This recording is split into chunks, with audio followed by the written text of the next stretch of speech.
Hello guys, मैं आज आप सबके लिए लेकर आया हूँ कुछ इम्पोर्टेंट पीरियोडिक टेबल के क्वेश्चंस। और ये क्वेश्चन काफ़ी बार एग्जाम में पूछे गए हैं, डायरेक्टली भी और इनडायरेक्टली भी। तो अराउंड 30 क्वेश्चंस आज हम करेंगे और ज़्यादा बड़ी वीडियो नहीं होगी, बस जल्दी से क्विकली इनको कर लेंगे। और मैं आपको आंसर यहाँ लिखे हैं, थोड़ा बहुत एक्सप्लेन मैं कर दूंगा आपको, पर ये बहुत अच्छी पीडीएफ है। देखिए, who invented the periodic table. देखिए, सबसे पहले जो पीरियोडिक टेबल थी वो मेंडलीव ने बनाई थी। किसके बेसिस पर? आपके एटॉमिक मास के बेस पर। ठीक, तो ये है सही आंसर, ठीक है ना। उसके बाद मॉजले ने बनाई थी एटॉमिक नंबर के बेसिस पर। अब largest period in the periodic table, largest period होगा आपका सिक्स पीरियड। सिक्स पीरियड में, क्योंकि जो लेंथेनॉइड सीरीज है, लेंथेनॉइड्स भी आ जाते हैं, या फिर वैसे इन ऑप्शंस के अकॉर्डिंग सिक्स्थ मतलब ऑप्शन फोर्थ होगा। वैसे जो सेवेंथ पीरियड में एक्टेनॉइड्स भी आते हैं, तो पर उसमें क्या है, उसमें कुछ जो एलिमेंट्स है ना, वो कुछ अभी फाउंड नहीं हुए हैं, है ना। पर जो सिक्स्थ पीरियड के जितने भी एलिमेंट्स हैं, जैसे जो इधर से चलते हैं, जिसमें सेकंड यहाँ पर आपका थर्ड ग्रुप में लेंथेनॉइड का एक ब्लॉक खाली रहता है, जिसमें 14 एलिमेंट अलग होते हैं। टोटल इसमें एलिमेंट होंगे आपके 32। तो ये सबसे बड़ा पीरियड होता है। सेवेंथ में आ सकते हैं अगर ये बाकी फाउंड हो गए तो। आगे करते हैं। देखिए, मॉडर्न पीरियोडिक टेबल में, मॉडर्न पीरियोडिक टेबल किसने बनाई थी? आपकी मॉजले ने। तो मॉजले ने बताया था, पर एक्चुअली जो डिज़ाइन की गई थी, ये डिज़ाइन किसने की थी? ये नील बोहर ने की थी। पर बोलते हैं कि अब बताया तो उन्होंने था कि एटॉमिक नंबर के बेसिस पे कर लो, तो वो मॉजले ने बताया था। अब वो उन्होंने कैसे डिज़ाइन किया? उन्होंने डिज़ाइन किया इसको 7 पीरियड्स में और 18, मतलब ऑप्शन 2। आगे, विच of the following is not a periodic property of the periodic table. किस क्या पीरियोडिक प्रॉपर्टी नहीं है, मतलब कि जो चीज़ पीरियोडिकली ना डिक्रीज हो रही हो ना इंक्रीज हो रही हो, वो चीज़ पीरियोडिक टेबल में होगी ही नहीं। तो देखिए, इलेक्ट्रोनेगेटिविटी भी होती है। ओके, इलेक्ट्रोनेगेटिविटी ऊपर से लेके नीचे जाने पर इलेक्ट्रो पॉजिटिविटी इंक्रीज होती है, और ये इलेक्ट्रो पॉजिटिविटी है वो इंक्रीज होती है, और इलेक्ट्रोनेगेटिविटी होती है वो डिक्रीज होती है आपकी। ठीक है, ये भी होता है। एटॉमिक साइज ऊपर से नीचे आने पर इंक्रीज होता है, इधर से इधर जाने पर डिक्रीज होता है। मेनली बीच में थोड़ा सा एक्सेप्शंस है, पर जो रेडियो एक्टिविटी है, इसका कोई नाता नहीं है पीरियोडिसिटी से, है ना। ये तो अलग एक कॉन्सेप्ट है, उस पर डिपेंड करता है कौन सा एलिमेंट रेडियो एक्टिव होगा, कौन सा नहीं होगा। एक आपने ग्राफ पढ़ा होगा ऐसे करके, आयरन का सबसे ऊपर होता है, फिर उसके बाद जो आते हैं कोने कोने में वो हो जाते हैं। इलेक्ट्रॉन एफिनिटी, ये भी होता है पीरियोडिसिटी। इलेक्ट्रॉन एफिनिटी मतलब इलेक्ट्रॉन को अट्रैक्ट करने की टेंडेंसी, जब वो फ्री स्टेट में हो इलेक्ट्रॉन, तो अपने शेल में, ये इलेक्ट्रॉन एफिनिटी होती है। तो ये भी डिपेंड करती है। तो आपका सही आंसर क्या होगा इसमें? आपका सही आंसर होगा थर्ड ऑप्शन, रेडियो एक्टिविटी। ठीक है, ये आपका सही ऑप्शन, ये आंसर हो जाएगा। आगे, who is the father of modern periodic table? बिल्कुल Moseley. Which of the which are the least reactive element of the periodic table? Least reactive कौन से होंगे? Obviously noble gas. उनका नाम नोबल इसलिए ही पड़ा है क्योंकि वो किसी से रिएक्ट नहीं करती, है ना। इन्हें आइडियल गैस भी कहते हैं, आइडियल गैसेस या इनर्ट गैसेस, इनर्ट गैसेस, कि वो किसी से रिएक्ट नहीं करती हैं। Metallic property from left to right of the period. देखिए, लेफ्ट से राइट, यहाँ से यहाँ जाने में ये हमेशा डिक्रीज होगी, क्योंकि देखिए आप इधर मेटल मिलेंगे आपको, इधर आपको नॉन मेटल मिलेंगे, तो मेटलिसिटी यानी कि मेटलिक प्रॉपर्टी आपकी मेटल से निकल के कहाँ चली गई, नॉन मेटल, तो ऑब्वियसली वो डिक्रीज होगी। आगे, periodic table has how many rare earth element. Rare earth element क्या होते हैं, ग्रुप 2 के, बिल्कुल सही। ये मेरे अकॉर्डिंग इसका ऑप्शन ये 8 होना चाहिए, ये गलत है, ठीक है। ये जो रेयर अर्थ एलिमेंट होते हैं वो आपके होते हैं ग्रुप 2 के एलिमेंट्स, और ग्रुप 2 में 8 एलिमेंट्स होते हैं, ठीक है। आगे, an element with the electronic configuration, क्या कॉन्फ़िगरेशन होगी इसकी,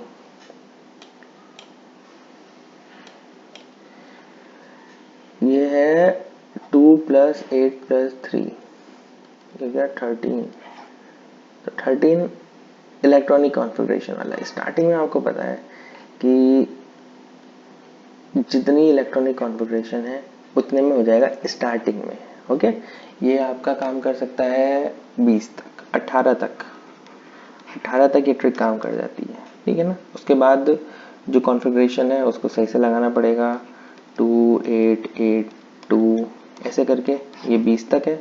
उसके बाद 1s2 2s2 2p6 ये वाली लगेगी, ओके। बस ये 18 तक ये काम कर जाएगा, जितने इलेक्ट्रॉन है उतने पीरियड में घुसा देना। अब अगला, how many atomic radius change, how does the atomic radius change from left to right. Atomic radius मतलब उसका साइज कितना है, साइज ना कितना चेंज हो रहा है, कि एटम बड़े से छोटा हो रहा है या छोटे से बड़ा हो रहा है।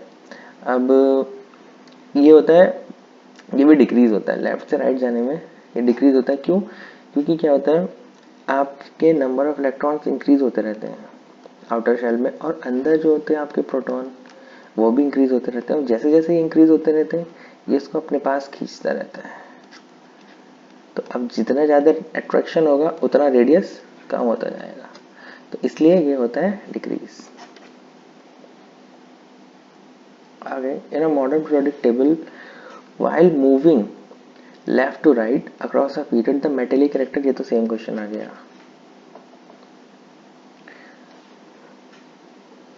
Copper and zinc, copper and zinc कहाँ फाउंड होते हैं पीरियोडिक टेबल में, ये ट्रांजिशन मेटल है। कॉपर का एटॉमिक नंबर होता है कितना, 29, और जिंक का होता है 30, ओके। तो ये आपको कहाँ मिलेंगे, ट्रांजिशन मेटल है, तो ये बीच में मिलते हैं, लेफ्ट है ये राइट है, ट्रांजिशन मेटल होते हैं इस जगह, है ना, तो ये यहाँ कहीं मिलते हैं, तो यहाँ आप मान लेंगे मिडिल में, ओके। ट्रांजिशन मेटल वही होते हैं जो मेटल से नॉन मेटल के बीच में होते हैं। what change is observed in ionization energy when we move from top to bottom। Ionization energy वो एनर्जी होती है जो, जैसे ये एटम है, यहाँ एक इलेक्ट्रॉन है आउटर शेल में, तो इसको बाहर निकालने के लिए कितनी इसको हीट दें, किसी भी फॉर्म में हम एनर्जी दे सकते हैं, हीट की, इलेक्ट्रिसिटी की, है ना, रेडिएशन की, मतलब रेडिएशन मतलब क्या, कोई फ्रिक्वेंसी जो भी आप इसके ऊपर डाल दो, तो वो कितनी एनर्जी दी जाए इसे कि ये इलेक्ट्रॉन कूद के बाहर आ जाए, ओके। यानी कि जो एटम है वो एक आयन बन जाए, यानी कि प्लस चार्ज आ जाए उसके ऊपर या फिर माइनस चार्ज आ जाए, वो डिपेंड करता है बस। एक्चुअली ये आयनाइजेशन एनर्जी प्लस चार्ज के लिए ही होती है, वो आयन बन जाएगा एटम।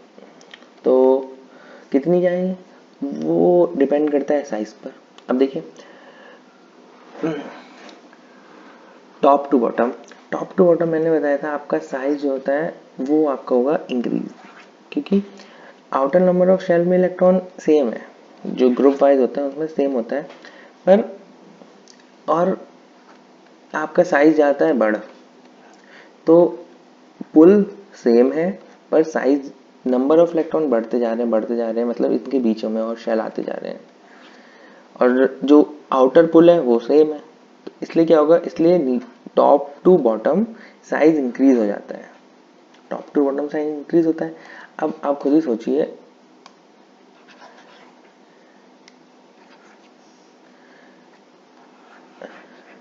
एक सेकेंड, अब आप खुद सोचिए कि जब इससे निकालना आसान होगा किसी चीज को या फिर इस चीज से निकालना आसान होगा। ऑब्वियसली जितनी बड़ी चीज होगी वहां से कोई चीज निकालनी आसान होगी, यहाँ से कम यहाँ से निकल जाएगी पर डिफिकल्ट होगा ना यहाँ से निकालना। इसलिए इसको जो ऊपर टॉप पर है उसको एनर्जी चाहिए ज़्यादा, और जो बॉटम में है उसको एनर्जी चाहिए आपको कम, है ना। इसलिए जो आयनाइजेशन एनर्जी होती है वो डिक्रीज हो जाती है ऊपर से नीचे आने में।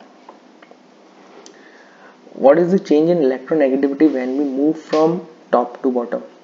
सेम इलेक्ट्रोनेगेटिविटी का, इलेक्ट्रोनेगेटिविटी होती है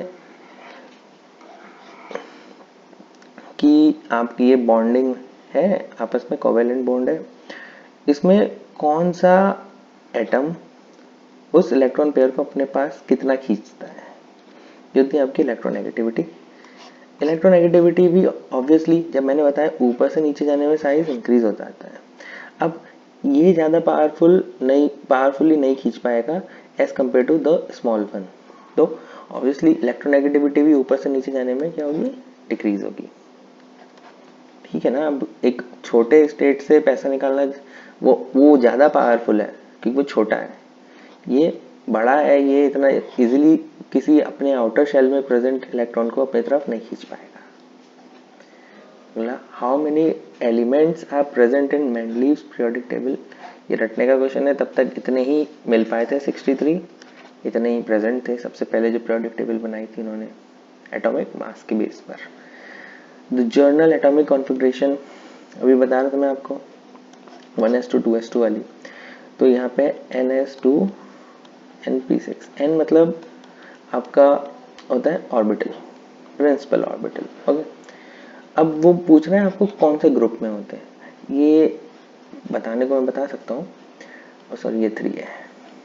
ठीक है, अब जैसे मैंने बताया था आउटर शेल में गिन लो कितने इलेक्ट्रॉन है, यहाँ पे कितने हैं, 2, ये टोटल मिला के आउटर शेल के इलेक्ट्रॉन देंगे आपको, तो टोटल कितने हो गए आपके पास, 2 + 3 5 हो गए, तो 500 कहाँ है ऑप्शन, यहाँ मार्क कर दो। ठीक है ना, और ज़्यादा समझने की ज़रूरत नहीं है। Which of the following does not observe in the atomic size of an element in the modern periodic table? मतलब जो ऑब्जर्व नहीं होता है चेंज, क्या मतलब कोई यहाँ पे बाकी चीज़ें गलत होंगी कुछ सही होंगी। Decrease on moving left to right, अभी बताया था तुम्हें, लेफ्ट से राइट जाने में साइज डिक्रीज होता है, तो ये बात तो बिल्कुल सही है। Increase from top to bottom, अभी भी बताया है, टॉप टू बॉटम जाने में भी एटॉमिक साइज आपका इंक्रीज होता है, बिल्कुल सही है। Decrease from moving top to bottom, ये तो बिल्कुल कॉन्ट्ररी स्टेटमेंट हो गए ना, 1 और 2, तो अब फर्स्ट वाला सही हो गया मतलब सेकंड वाला सही हो गया, तो ऑब्वियसली थर्ड वाला गलत है, यानी कि ये आपका आंसर है। ओके, इसे अभी अच्छे से कर देता हूँ, तो इसका आंसर हो गया आपका थर्ड वाला। ठीक है, आगे ये कंसिडर द एलिमेंट, मतलब इसमें से कौन सा गलत लिखा है। देखिए आपने कभी पीरियोडिक टेबल देखी होगी, तो ये कार्बन ऑक्सीजन, वैसे नाइट्रोजन आता है कार्बन के बाद, मतलब वैसे मैं बता रहा हूँ, जैसे कार्बन, नाइट्रोजन, ऑक्सीजन, फ्लोरीन और नियॉन। ठीक है ना, अब ये सब आते हैं एक ही ग्रुप, एक ही पीरियड में, इसमें लंबे लंबे आते हैं सब, तो बिल्कुल ये चीज सही लिखी है। N A and S I belong to the same period, बिल्कुल सही है ये भी, ये आपके आते हैं थर्ड पीरियड में, है ना, दोनों के दोनों। ये ट्रांजिशन मेटल के दूसरी साइड आता है, जैसे ये पीरियोडिक टेबल है, सॉरी, तो यहाँ पर आपको सोडियम मिलेगा और यहाँ पे आपको मिलेगा सिलिकॉन ऊपर यहाँ। और एन ए मतलब sodium is alkali metal, yes, जो ग्रुप 1 के एलिमेंट होते हैं, जो ग्रुप 1 के जितने भी एलिमेंट्स होते हैं वो आपके क्या होते हैं, एल्कली। बैल्कली क्यों होते हैं वो मैं बता दूंगा, इनके हाइड्रोक्साइड जो होते हैं, हाइड्रोक्साइड जो होते हैं इन सबके वो एल्कली होते हैं। ये जो है एक ये बेस है, बेस में दो टाइप्स होते हैं, दो टाइप के बेस होते हैं, एक एल्कली और एक non alkali.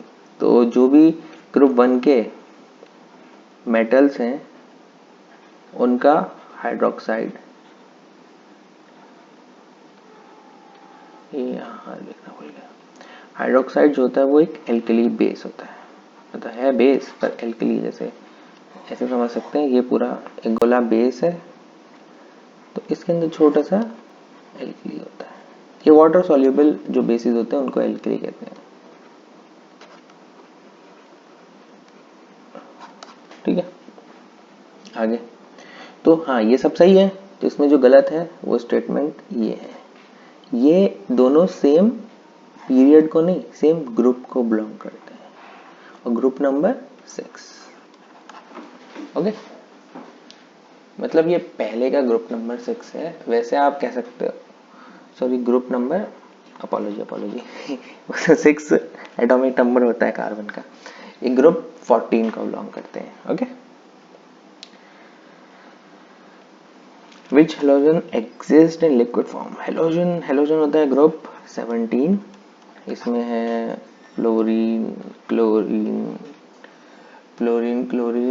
Bromine iodine and आगे का पता नहीं, कोई जरूरत भी नहीं है। तो ये गैस है, ये लिक्विड है, ये आपका सॉलिड है ना। आयोडीन वो आता है जो आपने देखा वॉयलेट से कलर का होता है, वॉयलेट कलर का होता है, और वो जो चोट वगैरह लग जाती है तो उसमें एक लगाता है डॉक्टर, एक टिंचर टाइप होता है, मतलब पहले लगता था मेनली, जो बहुत ही अजीब से गंदे से कलर का होता था। हाँ वही होता है आयोडीन।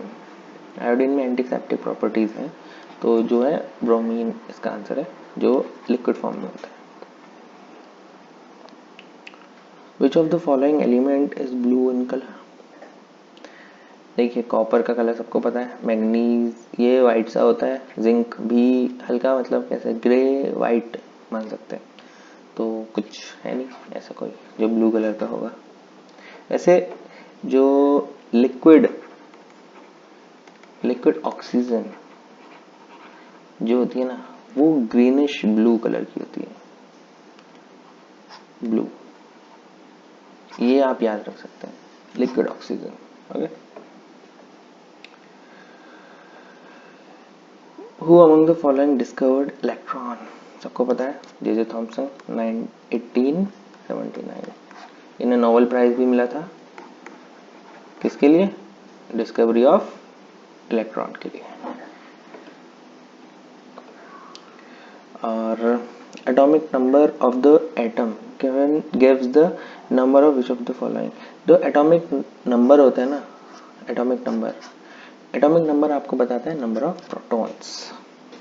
बहुत से लोग बोलेंगे नंबर ऑफ इलेक्ट्रॉन, पर नंबर ऑफ इलेक्ट्रॉन एक हद तक ठीक है, पर उनके लिए जो न्यूट्रल है, जो न्यूट्रल एटम्स होते हैं उसमें तो प्रोटॉन और इलेक्ट्रॉन का नंबर सेम है, तो आप कुछ भी बोल दो। पर क्या जो आयंस होते हैं उनका एटॉमिक नंबर नहीं होता कुछ, आयंस में तो प्रोटॉन या इलेक्ट्रॉन मतलब अनइक्वली होते हैं, कुछ भी हो सकता है ना, प्रोटॉन ज़्यादा या इलेक्ट्रॉन ज़्यादा, कुछ भी हो सकता है। तो आपका एटॉमिक नंबर हमेशा डिपेंड करता है आपके नंबर ऑफ प्रोटॉन्स पर। ठीक है, विच of the following is not a noble gas, देखिए रेडॉन है, आर्गन है, नियॉन है, ऑक्सीजन, कि ऑक्सीजन नहीं है noble gas. Which of the following metal is stored in kerosene oil, kerosene oil में वो रखा जाएगा जो ऑक्सीजन से रिएक्ट करेगा या वाटर से रिएक्ट करेगा, ठीक है, ताकि वो ऑक्सीजन के कांटेक्ट में भी ना पाए और वो वाटर के कांटेक्ट में भी ना आए। वाटर मतलब जैसे वाटर वेपर आपके एटमॉस्फेयर में होती हैं, तो इनके कांटेक्ट में ना आए, इससे बचाने के लिए उसको किसी ऑयल में रखते हैं, और जो मेनली होता है केरोसिन ऑयल। प्लेटिनम तो किसी चीज़ से रिएक्ट ही नहीं करता है। कॉपर SO2 से रिएक्ट कर जाता है, ऑक्सीजन से भी कर जाता है, पर इतना ज़्यादा नहीं करता है कुछ। गोल्ड भी इनर्ट मेटल है, नोबल मेटल है, तो आपका आंसर क्या हुआ? सोडियम।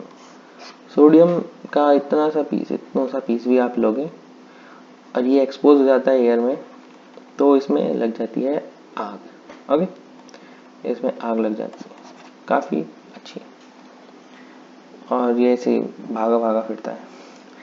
अब bromine is related to halogen, मतलब ब्रोमीन एक हेलोजन है। तो नियॉन क्या है?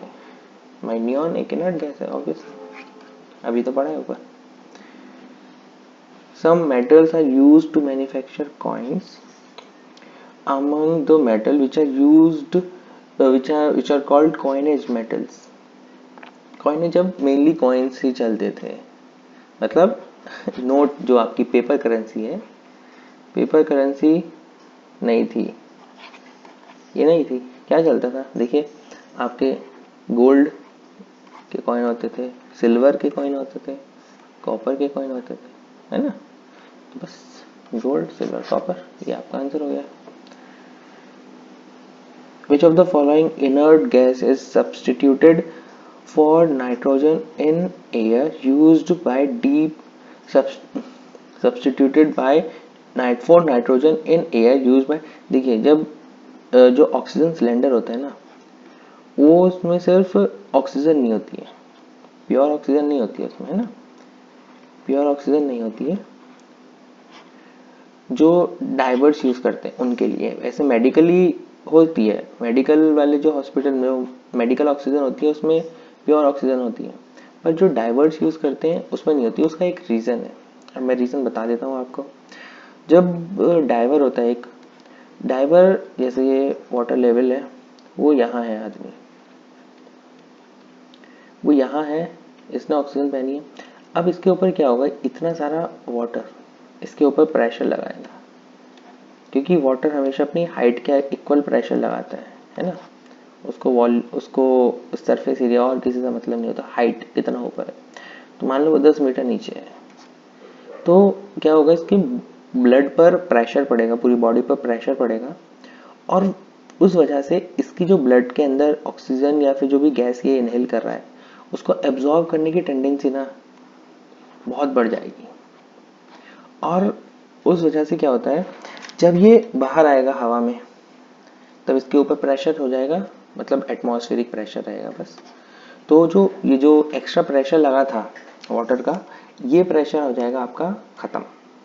अब क्या होगा, अब जैसे ये बाहर आएगा तो इसके बॉडी की जो सॉल्युबिलिटी है, जो गैसेज एब्जॉर्ब करने की सॉल्युबिलिटी इसकी इंक्रीज हुई थी, वो हो जाएगी कम।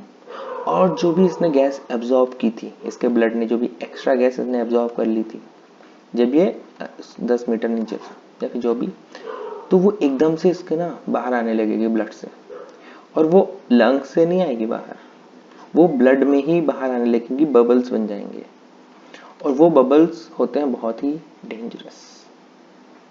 उससे हो जाते हैं क्रैम्प। क्रैम्प क्या कहेंगे, हड्डी पड्डी टेढ़ी हो जाती है, मसल फूल जाती है, कभी कभी वो ठीक भी हो जाती है और कभी कभी वो ऐसे रह जाती है, हड्डी फूली हुई, ऐसे किसी के हाथ पैर बहुत ज़्यादा फूल गए, एक हाथ छोटा रह गया, एक हाथ फूल गया, पर वो डोले वोले नहीं बनते हैं, वो बस ऐसे ही उनके हड्डी फूल जाती है, मतलब मसल्स। तो बहुत पेनफुल कंडीशन है वो। तो इसलिए क्या करते हैं, उसमें हम हीलियम मिला देते हैं, क्योंकि जो हीलियम है वो हीलियम आपके ब्लड में एब्जॉर्ब नहीं होती है इतनी ज़्यादा, तो थोड़ी थोड़ी ऑक्सीजन जाती रहती है और बाकी सारी हीलियम जाती रहती है, ताकि एब्जॉर्ब ना हो और बाहर आके कुछ ज़्यादा गैस बाहर ना निकले ब्लड से, इसलिए हीलियम मिला देते हैं। Gas having a colour is called, having a colour is called, अच्छा पता नहीं क्या है इसका आंसर, क्लोरीन है। क्लोरीन में कुछ कलर होता है, हैविंग अ कलर। ये क्वेश्चन गलत है क्या, इसमें लिख देना चाहिए था what is the which gas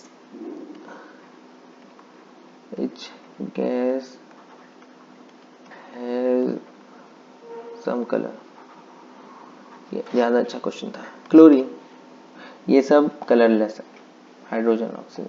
oxygen liquid oxygen आपकी वो होती है, बिल्कुल, ये ऑक्सीजन लिक्विड की बात नहीं कर रहे हैं, ये गैसियस ऑक्सीजन की बात कर रहे हैं ना, ये तो आपकी कलरलेस ही है, वरना एटमॉस्फेयर में रंगीन दिखते हैं अब चीज़ें।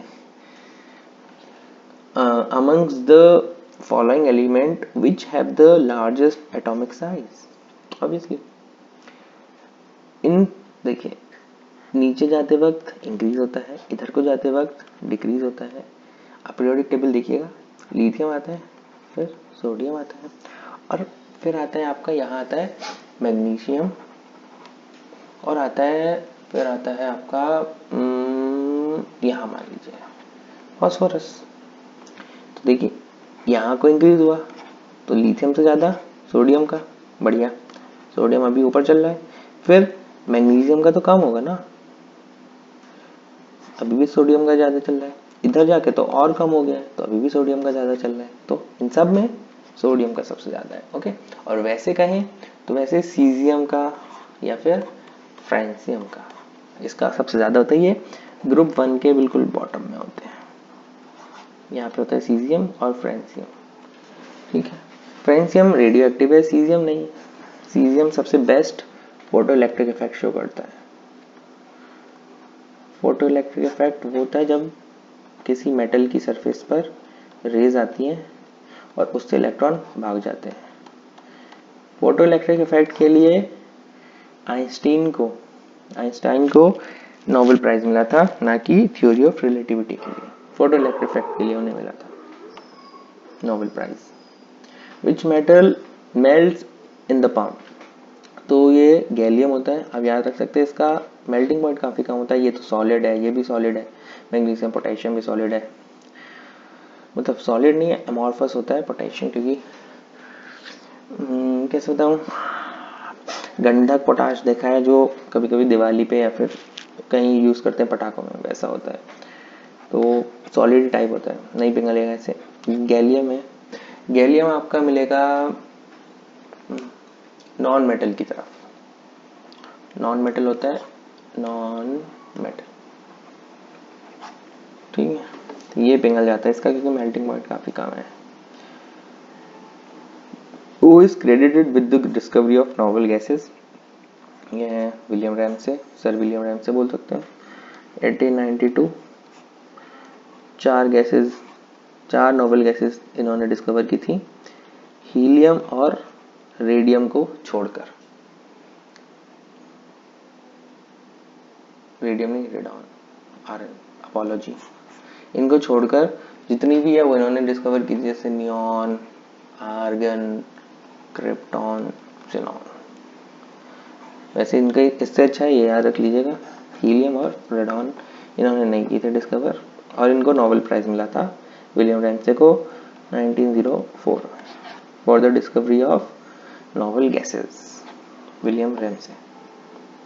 ओके, मोस्ट इलेक्ट्रोनेगेटिव, अब ये याद कर लीजिए, ये तो पीरियोडिक टेबल. अब इनमें से बताना है, क्योंकि एक्चुअली इनमें से बताना है कौन सा मोस्ट है ना. इलेक्ट्रोनेगेटिविटी, ओ बोरोन कर लीजिए, आपको वो पूरी पीरियोडिक टेबल याद होनी चाहिए. इसका आंसर पता करने के लिए आप रट सकते हैं वैसे तो, पर कोई ज़रूरत नहीं है. ठीक है, थैंक यू गाइज. और अच्छी लगी हो वीडियो, आपको इन्फॉर्मेटिव लगी हो तो प्लीज़ शेयर कर दीजिए, लाइक कर दीजिए अच्छी लगी हो तो, और सब्सक्राइब कर लीजिए. थैंक यू, क्योंकि एक सेकंड भी नहीं लगेगा सब्सक्राइब करने में और मुझे काफ़ी अच्छा लगेगा. Thank you guys.